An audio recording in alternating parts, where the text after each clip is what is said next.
if you're watching at home, you can tell there are people here in person. So the people that are here are on campus with West Texas A&M Band Camp, which has about 1,000 students from 6th grade to 12th grade from all over Texas and the country. And so it's a great opportunity for the people that are here to get to go and observe directors working with students in a real life situation. So right now, most of the directors today have gone to a 145 elective class to observe. We have about 30 to 40 classes going on right now with those students. So it's a little bit smaller group, but it's more than I was expecting. But I'm practicing this for Oklahoma Bandmasters Association that I'm going to do. So I'm trying to get a time from beginning to end. I actually have an hour for that clinic, so I probably won't quite get through everything, but I'm going to get through as much as I can. If you have questions, our tech person has put my email in the comments. Email me questions. I'm not going to take questions unless I say something wrong and you're very confused, I'm going to try to just go straight through, but you guys here can of course ask me after, and if you're at home, you can send me an email. So today we're going to talk about fundamentals of beginning band. It's going to be a little bit of individual fundamentals of the instruments, which compared to some of the detailed workshops you have, I feel like I'm barely skimming the surface, but and then fun, like ways to make those fun, and some of the things that we do at my school that hopefully you will be able to take back and use. So talking about the first few days, the setup in the classroom, I like to have no music stands the first few days for beginners. This is talking about beginners here. Name tags on the chair. So when they come in, these stand tags are on their stands. Now here it shows them on the stands, but the first few days I just put on the back of the chair so I can kind of look around the kid if I need the name. But I don't want stands. They just mess with them. They get in the way. So we do just chairs at the beginning, and then if I need to look at their name, I can peek. And then the chairs are spaced out as much as possible. So like in the room we're in here, we have a group here, we have a group there, we have an aisle in the middle. So I do that, but I can also walk in between the aisles and between the kids. So I might not be able to walk in between every student, but I can get to every student very easily. And so aisle in the middle. All right, so mirrors. I like every student to have a mirror. So this is an example. These are the kind you have been able to get at the Dollar Tree, which is like truly $1. And I've been able to get them where they're this size and a little one for $1. So they will absolutely break. I tell the kids they're going to break. It's fine. Leave it. I'll pick it up. We'll buy more. It's not a big deal, so they're not worried about it. There also, you can get different kinds that don't break, like reflective surfaces, but I tend to just use the mirrors because they're so cheap. It's not a big deal. So this is a picture, and you'll notice how when we do start playing, they're holding the mirror up high. Make sure they're not holding it like this, because they're going to have their heads down. We'll talk about that more of it. While I've got that photo, I just want to point out that she keeps her head up as she's using it. So before we get the instruments out, we're preparing the embouchure and the hand position separately before they ever open their, hand position, they have to open their case first, but embouchure we do before they open their case. So let's talk about flutes. In Dr. Ivan's clinic, she mentioned pneumopros as well. I wrote a little quick grant from a local bank when I first started at the school I was at. I said, hey, we want to use this product with our flutes, would you give us money? And they gave me money to buy them. So I got a class set, and I got also the teacher manual and the video, so I kind of learned how to use them. What's important about the pneumopro, it's probably really hard to see, but Dr. Ivan said it, but in case you weren't at that clinic, there is a penny on that black surface. If you don't do that, they're just going to turn it to blow on the fan that they're supposed to. So you have to have the penny. It'll fall off. It's a pain, but you have to use that penny or you're not doing it right. And you want them to be blowing down at the, I have them start on the red. That's what the information says, is start at the red. And you want it to spin so loudly you can hear it. Like it should be loud when they do it. Lots of fast air. And then eventually they'll go up to the yellow. But that's how, for flute, we're able to start without the instruments yet. If you don't have pneumopros, you can have them start with one hand, or no, let me look. Yes, so one hand like this, and practice blowing the air. Or you could just say, blow, put your hand up and blow air. Okay, where is that on your hand? And have them practice wherever it is, starting, about here, moving it up, moving it down. And if they've got their mirror in the other hand, they can look at the bottom lip moving. Or you could have them take this finger. I have them start on the chin and go up, because a long time ago I was in a clinic and the flute teacher was like, they're always too high when they come to me at college. People are always high. I'm always moving them down. So I started going like this, tuck it into your little flute spot. That's why you have a dip in your chin, is for playing flute. So we start at the bottom, tuck it, and then you can blow. So if you don't have the Numa Pro, you can just do it with your finger and your hand. But also notice she's got her mirror. Okay, it's a weird angle, but her mirror is probably up higher than it looks because of the angle of the picture. Let's see, this looks like a video. Let's see how the videos work online. Let us know if you can hear this and somewhat see it. We can't turn off this light, so this is probably about the best it's going to get. Your left hand, hold up the mirror, should be as high as the top of your head. Okay, take one finger, your right finger, start on your chin, pull it up, go back down, start on the bottom of your chin. Start on the bottom of your chin, slide it up into place right below your lip. Okay, start with your lips together. Say the word poo silently. And blow cold, fast air. Try to keep your lips together and make the air work its way through. Small aperture, fast, cold air. And we do start with the sound poo. And these are my flutes at the end of the year, like in May. I made these videos, so I was like, we're going to pretend. So some of this they hadn't done in a few months, or some of it they might do better than you would expect, but these are fabricated videos. So, all right, your left hand. Okay, for clarinet, milkshake face. So second, third day of class, I talked to them about you're going to go to Chick-fil-A, and you're going to ask your parents to get you a milkshake, and you're going to tell them you need a really thick milkshake, and then you're going to get one of the coffee straws. You're going to put the coffee straw in. You're going to try to drink that milkshake. I'm like, how many teachers tell you to go home and your homework is to go get a milkshake at Chick-fil-A? So they think that's kind of fun too. So even silly little things like that, the kids start to buy into your personality. But flat chin, corners in towards the straw, you wouldn't drink a milkshake like this. So you can just use that analogy. And so we're doing this with just, mirrors, or even without mirrors if, you don't have them. But no instruments, no nothing. Just trying to memorize the muscles. Yeah, I have to not tell stories because I'll run out of time. So, all right, air direction. So you can also start talking to them about where they're going to blow. So milkshake face, breathe in, breathe out. But make sure they're not for clarinet. You don't want to blow them down. So air direction should be above parallel, across the reed. They don't know what the reed is yet, but you know that the goal is going to be to go across the reed. So that's kind of what we're doing with clarinet. Now this shows her with the, pretend the clarinet's not there. This is just the air direction picture. Finger drills, separate from embouchure on clarinet. So we would maybe, that once they've learned how to put together even just the barrel and the upper joint, they don't even necessarily need the mouthpiece. They can hold with their right hand. You can start showing them drills so that they're starting to get to do that. But with clarinet, putting the whole thing together, taking the whole thing takes a long time. And so if you can just do little bits and spend more time teaching this and the muscle memory, they still feel like they're making steps if you do something new every day. But it's just, you can waste so much class time trying to put together a whole instrument when they're only going to play this much of it. So you can do finger drills separately. And then for no mouthpiece. Now, hot take, number 1 and 2. You guys have heard about this a little this week, but number 1, teaching brass by positions. If you have, period, I think teaching brass by positions is a great way to save time and a really efficient way to do it. But especially if you have your brass instruments not individualized, it can just save so much time. Like if you have your trombones with your euphoniums, it saves time. So first position, second position, third position.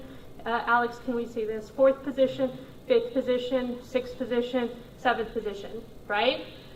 That works for all brass instruments. So instead of telling the trombones that it's 6th position, the euphoniums it's 1 and 3, it's just 6th position for everyone. It's a common vocabulary.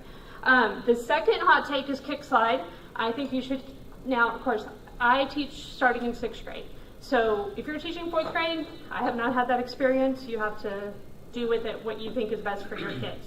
Little bitty kids playing a big trumpet. But I would say you should teach kick slide from the beginning. So first, second, third, actually 1, 2, 3, 4, 5, 6, 7. And at first, they don't have their trumpet. They don't know why you're yelling 6. You can just tell them it's something really cool that I'm going to show you when we get to the instrument. You get to do something special on 6 and 7. They kick on 6. They kick a little bit more on 7. So that is something to consider. It is kind of some people think there's a reason not to. I don't agree. But if you're in a group teaching situation, y'all would have to discuss that. But there's a few things I'm just going to throw out there for you to think about. All right, let's talk about some fun things. So at the beginning of the year, day 1, I try to get the kids up and moving. So we do like the lines and spaces. We do like F, A, C, E, and different things like that to move. And then it turns into these chants. So I'm going to let you watch this entire set of chants now, and you can kind of get an idea. Now this was a few years ago, and this was probably October maybe. I mean, this was not like the first day of school, but it shows you a number of things that we've learned by this point, and we start class like this every day. So instead of being like, come on guys, it's time to get ready, get quiet, I just start them, and it takes care of itself, and class is going without me having to nag them. Feet flat, back straight, standing on the edge.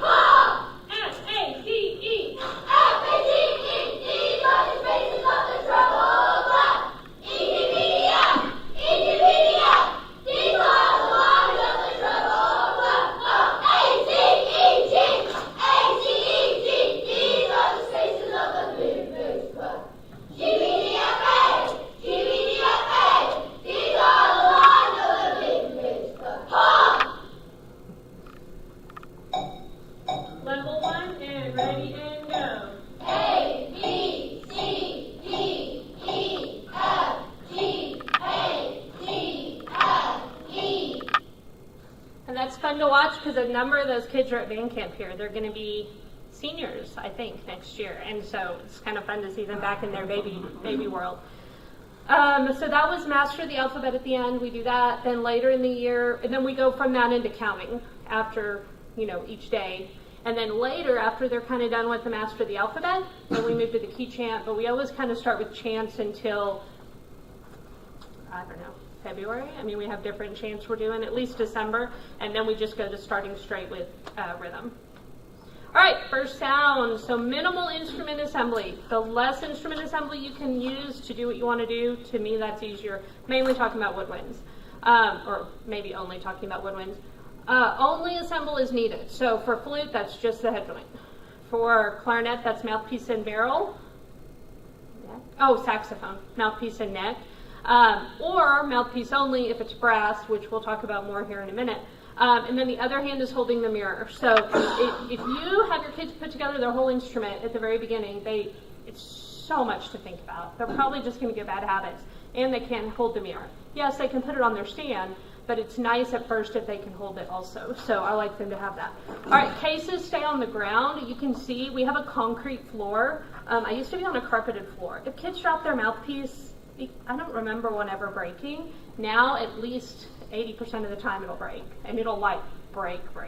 So we do it on the floor, and they see how they're kind of holding their mouthpiece over the case. So if they did somehow drop it, it would fall into the case, not into the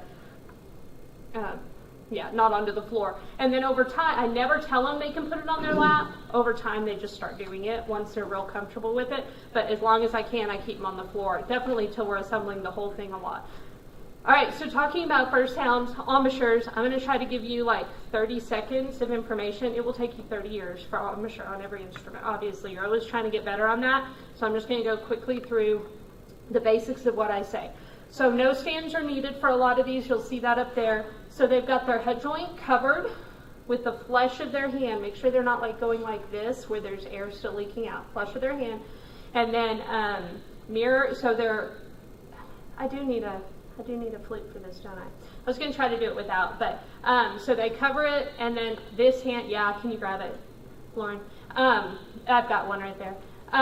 They cover it and then mirror in this hand. Okay, so it does. Oh, sorry. Thank you. Hang on. Give him that back. Okay, so point is, it's a little awkward to hold it like that. So you can have them hold it like this and then hold the mirror, but then they can't cover. So sometimes, like the first day or two, I'll let them if we're just barely trying to get a sound, then they can hold their mirror here just to get a sound. But then when you actually ideally they would do this. So I have them do 2 on each hand, 2 fingers above, 2 fingers below, press it into that flesh right there, and hold the mirror. I've never had a kid drop it. I mean, I tell them to be really careful. I have kids drop mouthpieces even though I tell them, but I've never had one drop a head joint. So, but things are all awkward, so you can kind of go. Notice when I did hold it here, I think I talked about this later, I held it with the hand out. I think that was a Helen Blackburn thing, but someone said if they hold it like this, they're more likely to smash it into their mouth. So if they hold it like this, it's a more relaxed, they're just not going to push it real hard into their lip. We start with poo. and we learned to tongue later, and they're trying to keep their lips together, and the air is trying to escape. So that helps them keep the smaller aperture. And if they've got a really big aperture, again, say try to keep the lips together, make the air really work its way out. When moving to open, hand forward, like they're gonna wave at you. And then they will need both high and low. So ideally, they're gonna get the low first. But I have kids every year who get the high. So I just tell them, you're gonna need both. Like, we're all gonna have to learn to do both. Some naturally start high, some start low, we'll work on both. But if they're really set up relaxed and comfortably, most of them will get low. But I really don't worry about that for a few weeks. All right, clarinets, mouthpiece and barrel. They're gonna anchor on their top teeth. And then E, or I've heard some people use he, but there's controversy. That could have been a hot take. Probably I just say E. And then they drink their milkshake, which we've already practiced. So I don't have to, when they're putting their mouthpiece in their mouth for the first time, talk about flat chin and corners, and because we've already talked about it when we've done it with nothing. We've talked about what it should look like. So then they do it with their instrument. They've got their mirror in their hand. And then that's also, sometimes people post, and it's probably because I have 6th grade, they can't get their kids to put the right hand on top. Well, if you're strict about hold the barrel with your right hand, hold the mirror with your left hand, they're used to that, and then when the left hand is needed, it's available. All right, show them how it feels. So I go around, like if this is a clarinet, and I wiggle right here, and if it wiggles, they're not anchoring enough. I also get the mouthpiece patches, but I don't do it at first. I make them do it without for a few days, and just deal with the vibration, and then right when they're kind of like frustrated and they don't want to do it anymore, I give them a mouthpiece patch, and then they think it's like luxury that they get to have a mouthpiece patch. So I make them do it without first so that they'll appreciate the mouthpiece patch more. You're checking the angle to make sure it's far enough down. Angles, anchor, and E. Those are the 3 things I say the most. And angle of the head too. Clarinet players, they tend to, because they're putting it, they want to go to the instrument. So head up. And this is another thing. If you're using stands, you've got to have the stands up high, which means you can't see the kids, which means you have to do what? Walk around the room, okay?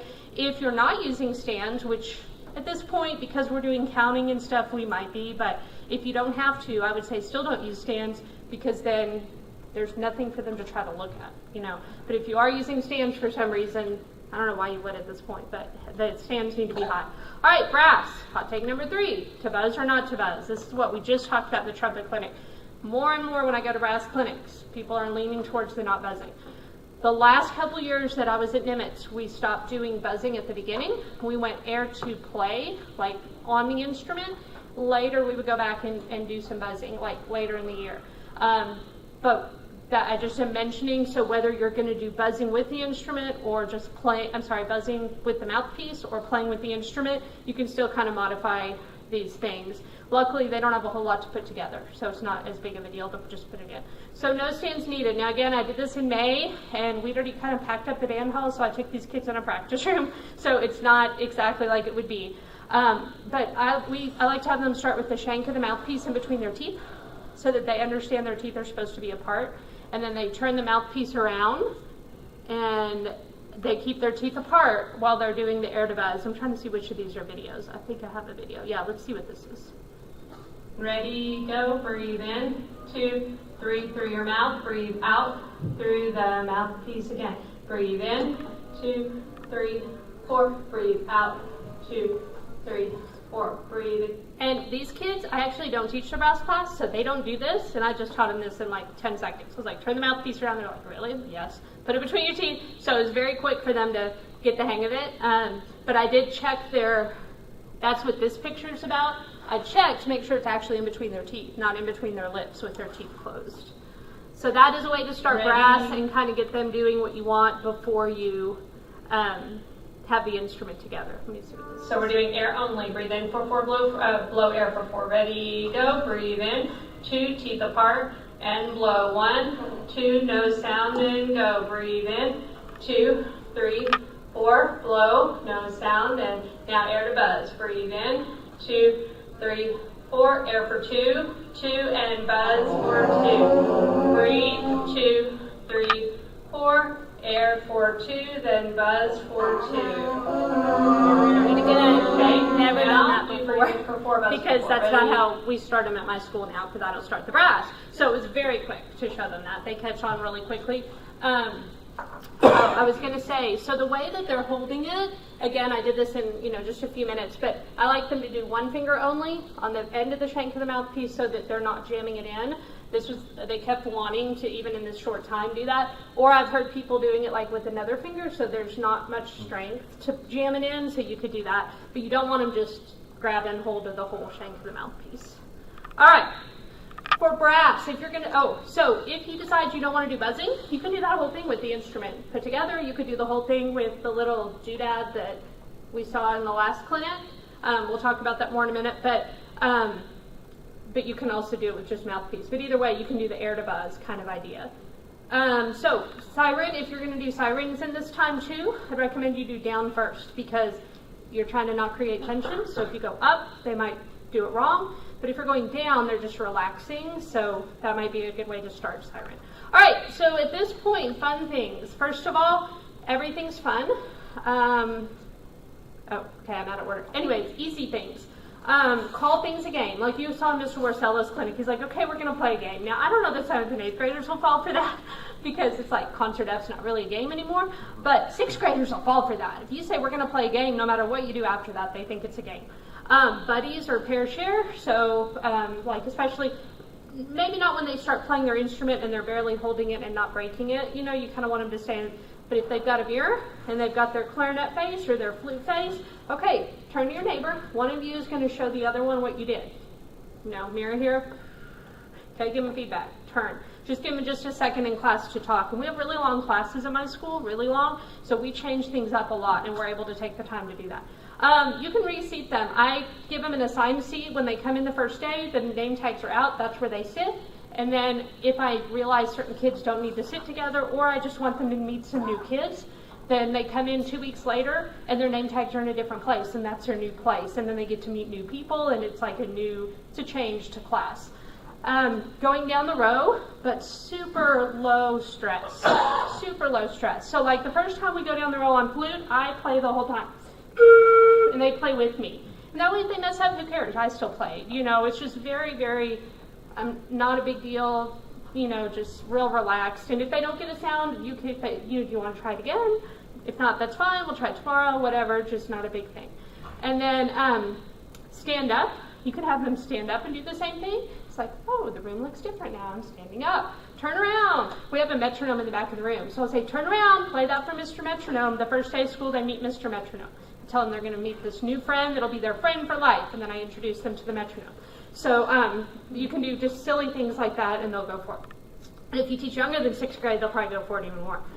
But everything's fun at this point. So in April, May, I was getting ready, and I asked my clarinets, what do you remember at the beginning of the year when we weren't doing very much, we weren't really playing the instrument? What do you remember that was fun? And this is what they told me. Now, performance day, we didn't do till later. That's when they get to play a song. So it was a little bit later.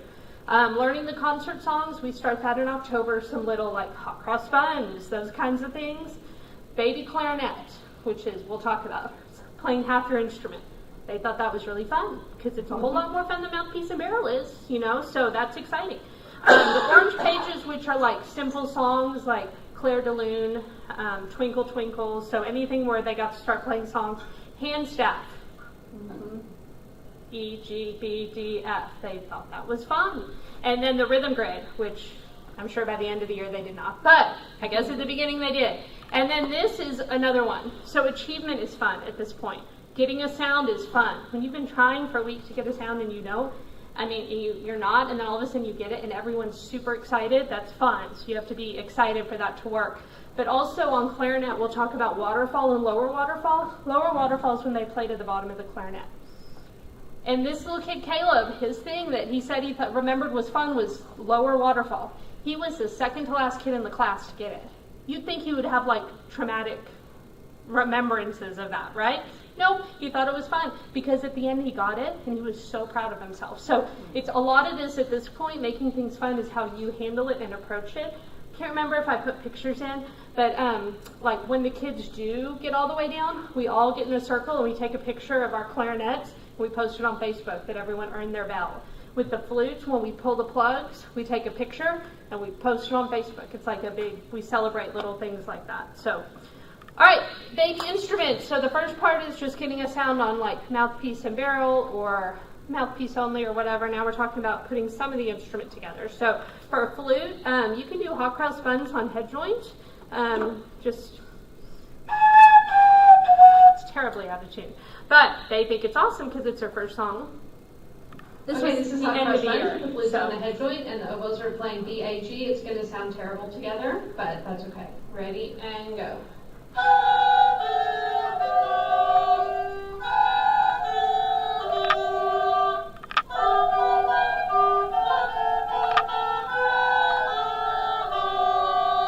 And I let the oboes have their stands back because, again, we just did this one day and they needed the music, but the flutes didn't need it.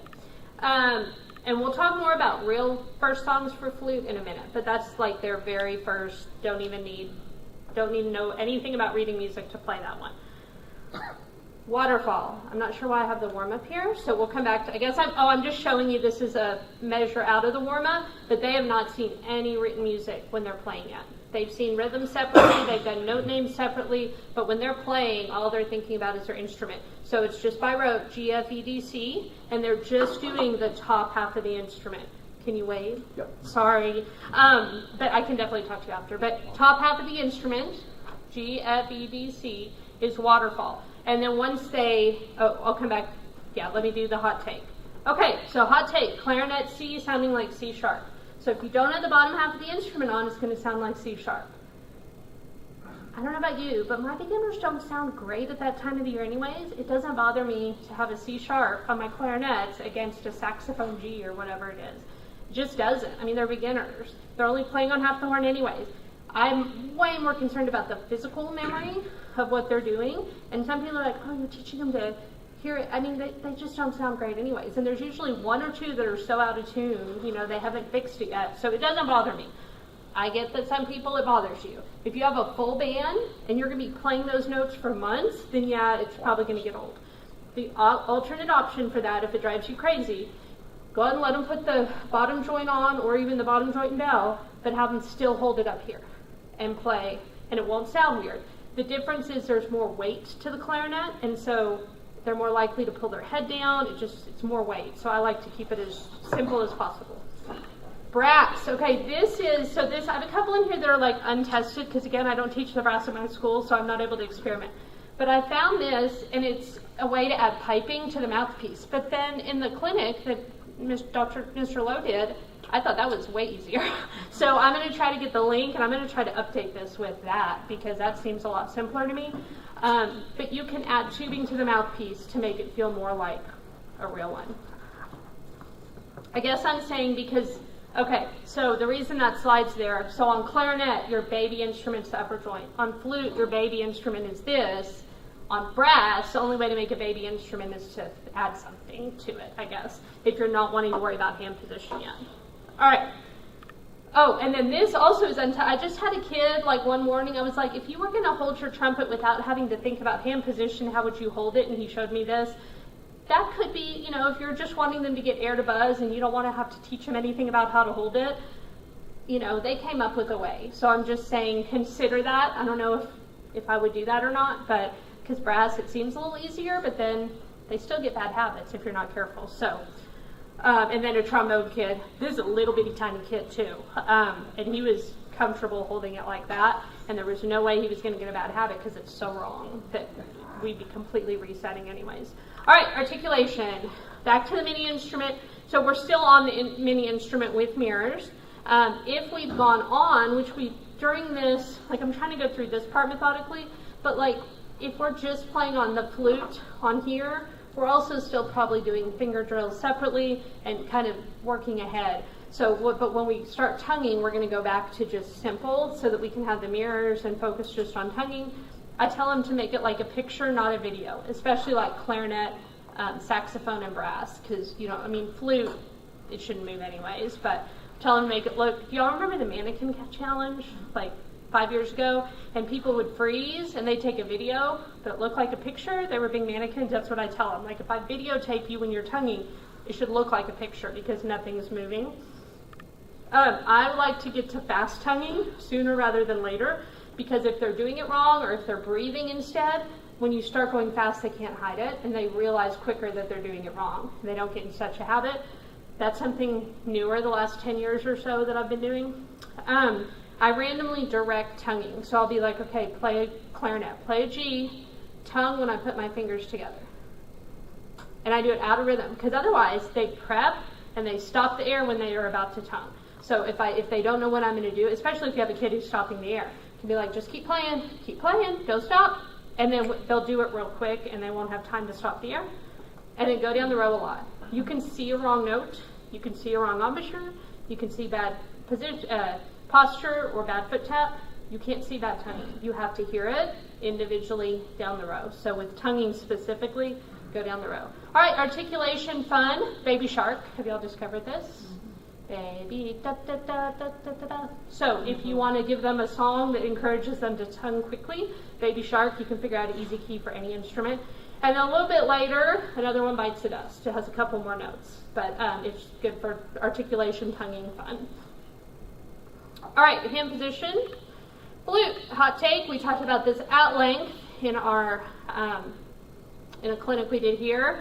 I'm not going to go into detail because it would take too long, but thumb B flat. When the kids are playing in flat keys, my flutes are playing on the flat side of the flute, and not until they get to B naturals in the chromatic scale and that do we really play consistently on the flat side. However, I do teach them B, A, G first, and then we kind of say, okay, we're going to quit using this key for a couple months. We'll come back to it later, but just mentioning that I strongly believe thumb B flat would be the way to go with that. All right, modified hand position. So you can do flute with modified hand position just like you can do baby clarinet. So I have them hold it just like they're holding it, which is another reason, like, I don't know if they could do it with this. I've never tried. But they're used to holding it with their hand out, so they hold it here, and they do baby flute here. The first time I did it, I felt like it was pretty awkward, but the kids, it doesn't seem all that awkward to them. I think it's just because I had never done it. And anyways, yeah, it's worked really well the last few years. You also, if you're going to start them like on an F or a D or whatever, you don't need to do that, and that's fine. I like to teach them the smallest possible thing at a time, and so by doing this, all I have to worry about is left hand. You heard Lindsay talk about how critical right hand is.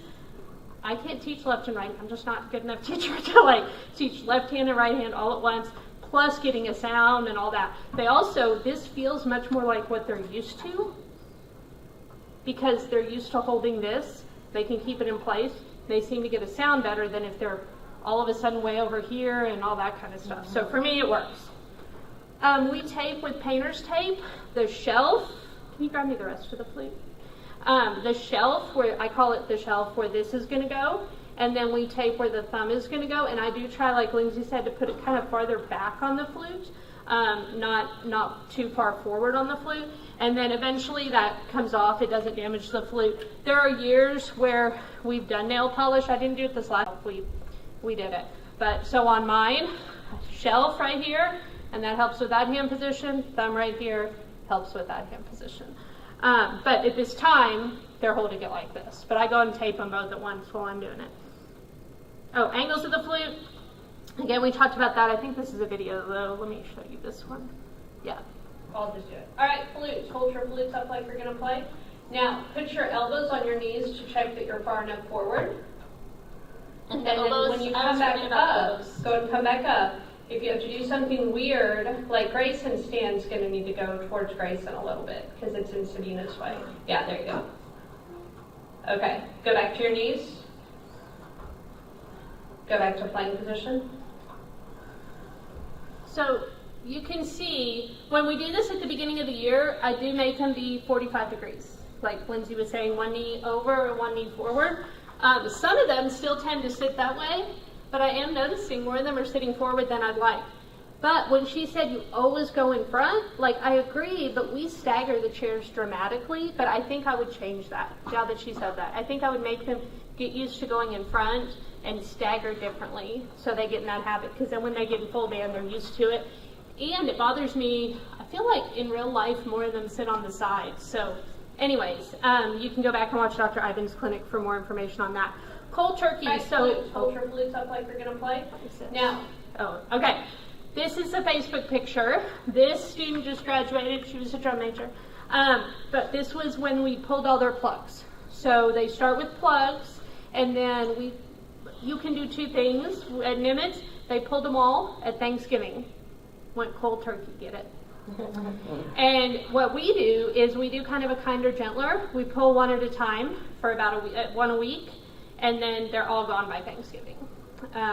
Except for kids that have really tiny third fingers or some exceptional thing. But usually if they can't do it in 6th grade, to me it feels like it's hand position, except for the odd occasional thing. And they all suffer through it at the same time, so they're fine. And I don't give them a test right after we pull the plugs or anything. They get some time to readjust if they need to. All right, clarinet. So there's an article on, I think it's Band Directors Talk Shop, it could be Crossing the Break, on clarinet hacks. And so the 4 things I use for clarinets are mouthpiece patches to help them anchor and not let it slide around, and for comfort. Penciled grips, which I gave some of those away. You cut them in half. I don't cut them in thirds. Technically, if you cut them in thirds, it'll pretty much cover. But if you cut them in half, there's a little extra, and it gives more security because you don't feel like your thumb's about to slide off. Band-Aid. I haven't done this in a long time. When I was doing Crossing the Break, I was teaching clarinet lessons all day long. And so sometimes I would give a kid a Band-Aid if they're putting it more here and you want it out here. I'd give them a Band-Aid and I'd be like, just set it on the Band-Aid. And that would make them push it back to the end of the thumb where I wanted it. You can do dots on the keys. I haven't used that in a while. I used to use colored dots on all the keys, and now I just name them. But that's in the article because some people really like that. Or you can use colored painter's tape or whatever, Scotch tape. Okay, so for the clarinet, so back on baby instrument they do waterfall, G, F, E, D, C, and then they do lower waterfall, B flat, A, G, F, E, which is quite a bit tougher. The 6th finger is going to be the toughest, that hole's huge. It takes them a while. My goal is Halloween. But I see my kids every day. They start in 6th grade. They get very high quality instruments. It could be vastly different where you are. And then a few years ago, we got to go observe for a professional development day. And I went and observed in this clarinet class. It was behind where mine was because I see them for longer each day. They were way behind on most stuff. And then they were playing Happy Birthday down on G. And I was like, well, if they're doing it, so the next day I went back to class, I was like, okay, I'm going to teach you a new song. And I taught it like this. They don't know the note names yet. 6, 6, 5, 6, 3, middle. That's how I taught it. And then I eventually had them write it down. 6, 6, 5, 6, 3, M, And it motivated them to learn to do it. They were squeaking like crazy. But a lot of them, that was just, they were willing to take that big jump instead of me. I like to do baby steps, and some of them were ready for a jump. So that's a way if you want to. Now, if you only see your kids once or twice a week, they could come back with really bad habits. So think about that before you do a big jump. But all right, brass. So hand position, hamburger, or C in sign language. Big and open, not like this, just nice and relaxed. The valves need to go straight up and down. I don't think I realized until much later why the fingers on brass have to be so correct. It's not like clarinet. They're not going to squeak.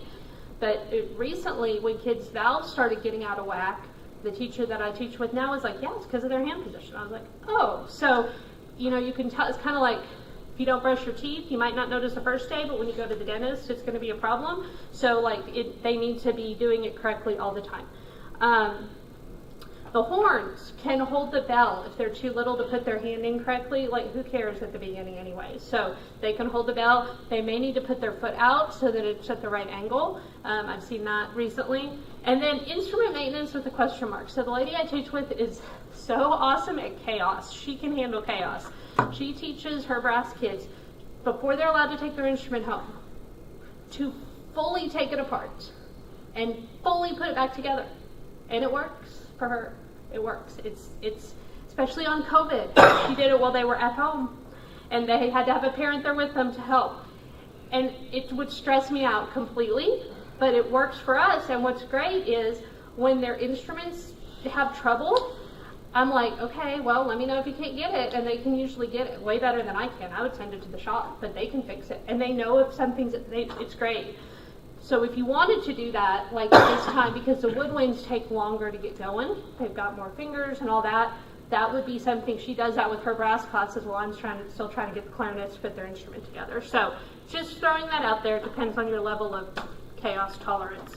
Okay, so for the flutes, I like to do hand position races. You could do this with clarinet too. I just find myself doing it more with flutes. So when I taught with Cindy Bullock, she would have them put their instrument on their lap, and then she'd say go, and they had to, without looking, get into playing position and stand up. So they had, it takes them a while to find all the keys. And you want to get to where they can do it without looking, and it's comfortable. So we do that, but then the next step is I tell them to kill two birds with one stone. I'll tell them a fingering. And so they're still not really reading the notes super great because we're doing a lot by rote, but I'll say like G sharp, they stand up. Well, no, they're supposed to go from here to a G sharp and then get it here and then stand up. Now this is the end of the year and they were jumping the gun a little bit, but you'll get the idea. And this is great for reviewing not just hand position, but like the fingerings of notes. There we go. On your knees. A flat.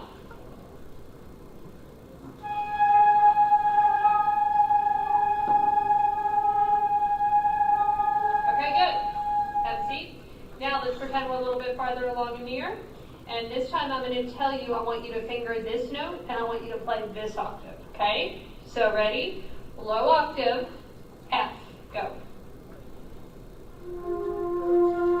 So I'm going to stop it a little early because I can tell I'm going to run out of time. But at the beginning when you do it, if you say G, I don't care which G comes out. I just want a G. Low G, high G, whatever. And then to get a little more picky, I'll say, okay, I want the high G or the low G. On your knees. All right. I play, you play. Oh, so one of the fun things is hand position races. Another is I play, you play, which is to them still a game, So I play, they play, or solo, soli. He plays, the group plays. She plays, the group plays. So just starting to change it up. At this point, hopefully they've played enough kind of with you and little bitty sounds that they're comfortable playing 4 beats, 8 beats by themselves. All right, one thing on each instrument. So at this time, we're talking you're 4 to 6 weeks into the school year. Well, depends on where you are. But if you're at this point where they're playing quite a bit on their baby instrument, starting to play on the first thing, on the full thing, the one thing on each instrument, flutes, flexibility. And you've heard that multiple times this week. So you can do flexibility with the Numa Pro, you can do flexibility with your octaves, but flutes, I want flexibility at this point. And I'm not talking, of course, I want hand position and posture. I'm talking about flute specific, I want flexibility. So make sure you introduce those I was going to show it, but we saw that in Dr. Ivan's. I'm going to keep going. Clarinets, tongue position, because I think we tend to see, we can see all this, right? So we tend to catch that, but what you sometimes don't catch is the tongue position, and so at this time, I'm really kind of focusing on that. Let me show you the video, and then I'll talk about it. This is again at the end of the year. Crossbends. And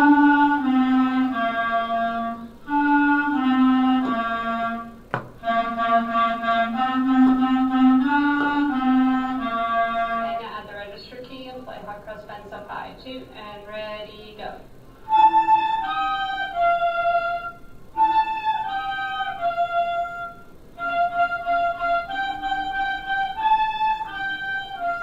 And even at the end of the year, you hear undertones. Those were some of our strongest players. So you hear the undertone, and that could be, if their notes are dropping, their tone is probably too low. If they're getting undertones, that's probably something about the way they're tonguing, the actual tonguing motion. But we started high hot crossbends like a week or 2 after we started low hot crossbends. They don't realize that people think that's hard. They don't know that it's high in the staff. They just know, oh, cool, I can play 2 versions of hot crossbends for my mom now. So I would encourage you to consider that as a way. You could also do register studies, but it's just they already know hot crossbends anyways. So brass, my number one thing is no tension. So mirror the upper body. If you have a large mirror, you could have them, or just have them, breathe, relax, just constantly reminding them, no tension, that kind of thing. So flexibility for flutes, tongue position for clarinet, tension, no tension for brass. When they do lip slurs, we used to start on A, trumpet world, A to E. So fourth position, down only.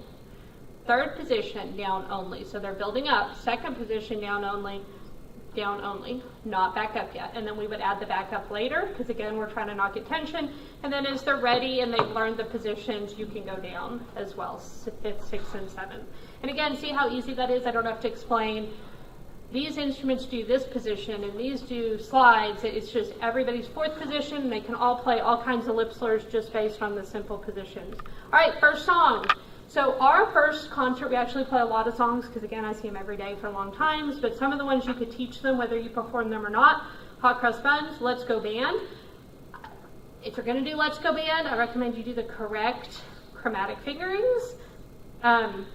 Yeah, I'm not going to go into that, but I would consider that at least. You can also teach them the other way and just tell them it's wrong and you'll show them the right way later, but I hate to do that. But I've done that before because of the situation I'm in.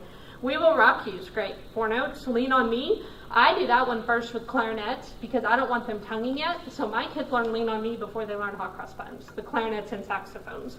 And then, oops, not Bab Shark. Can you make a note of that? Baby Shark. It's slide 84. Okay, flutes. We also on flutes. So for the concert, we do Hot Cross Buns and Lean on Me. I have the flutes do it low, C, B natural, A. They're still on the natural side for our first song. Later they relearn it, but anyways.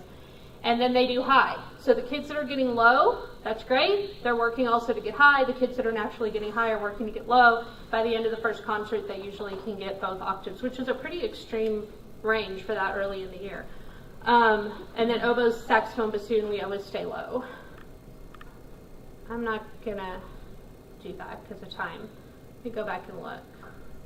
I don't know what that is. Let me look. Cross buns up high, but don't tongue. 2 and ready, go. Yeah, I don't know. I need to take that one out. Brass, so they're trying to improve pitch accuracy, like note accuracy, not accuracy of the exact pitch. I'm just saying play the right note, right? So they've got easy world as far as fingers, but tough world as far as hearing the right pitch, matching the right pitch, so they're working on that. Knuckle busters, just practice. You can practice not playing, just fingering and building up muscles for different positions. And again, if you're practicing positions, 1, 4, 1, 4, 1, 5. You don't have to say 2 and 3, 1 and 3, kick slide, all that kind of stuff. Fun with rhythm. Oh, these videos are so great. I'm not going to be able to show you all of them. Let's just do a little bit of, let's see, don't break the chain. Yeah, I'm going to do the second one. So the first one is I'm doing a rhythm grid across like you normally would. The second one is the same rhythm grid, but they're going down the columns to kind of show that they're really reading it, not memorizing it. So let me show you a little. This is a percussion class from years ago. Okay, this time you're going to count down the grid instead of across. 2 and ready, go.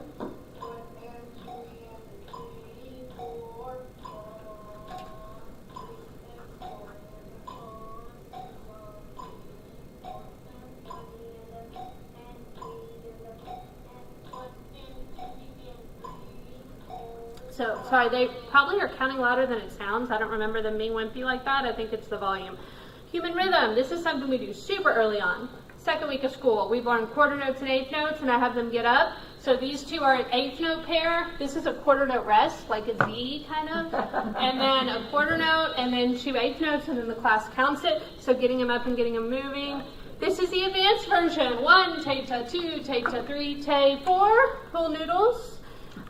This is, I don't have time for it, but they're in a line. They count. And if at the end, we did this in our introductory thing, at the end, if they've messed up, they go to the end. Anyone who didn't mess up scoots up. This is the king or queen of the hill, the leader, winner. All right, next steps. For flute, moving D, C, B flat, started with rote each day. So like I play, they play, just in note names. We're not reading it necessarily in the book. I demonstrate a lot. If you can't play their instrument well enough to demonstrate, you could play yours at least, but make sure you're playing for them. Clarinet, again, playing clarinet down the row. We start with rote for a long time, and I demonstrate a lot. I'm going to, this one. 2, waterfall, and go. That would be on just the baby clarinet. Waterfall, C down the Okay,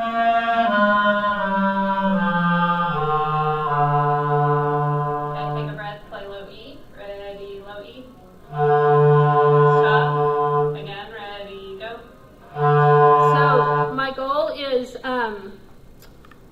that they can do, in my world, low waterfall before Halloween, and then that they can play 10 low E's without squeaking by Thanksgiving, and they can play 10 B's with the register key by January 1st, like when we come back, because that's when we're going to start kicking into the second.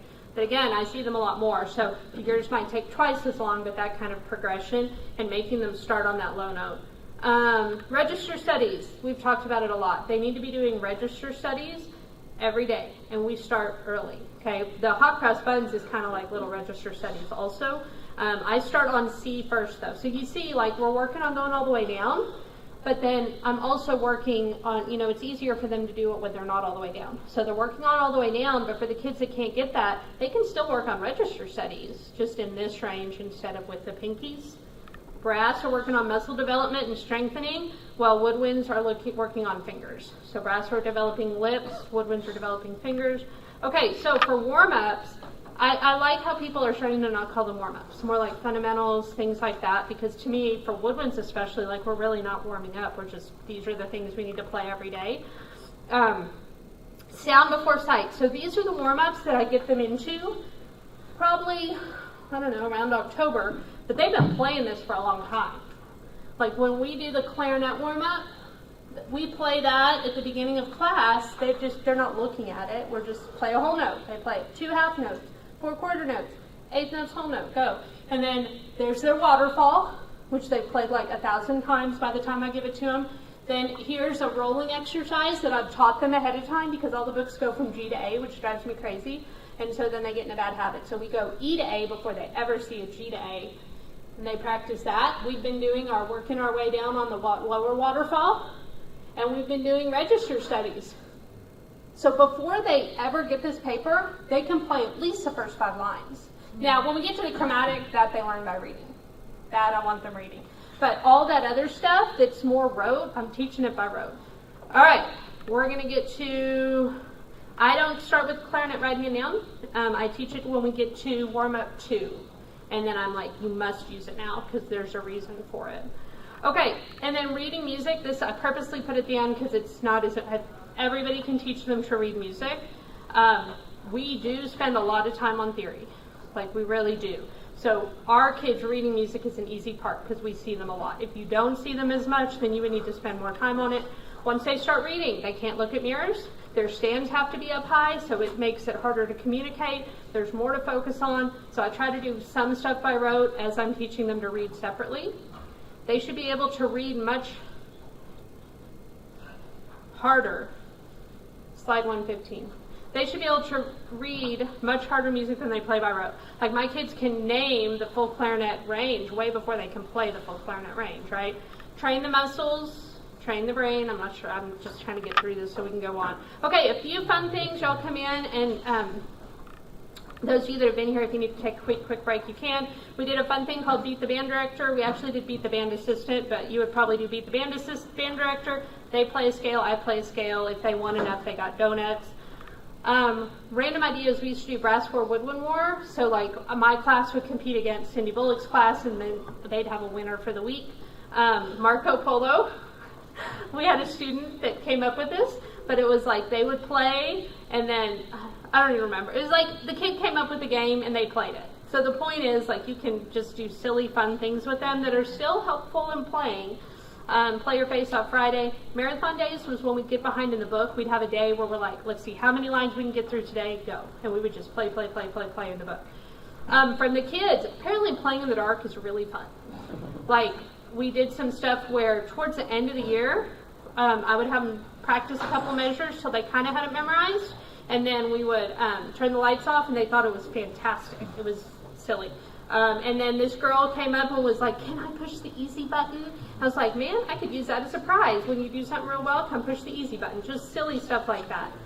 I am going to stop there because of time, but that's good to know. I think for the actual clinic, I'll be very close. So thank you very much. We'll start back in just a couple minutes with Phil Harden on the next clinic. Thank you. regular setup.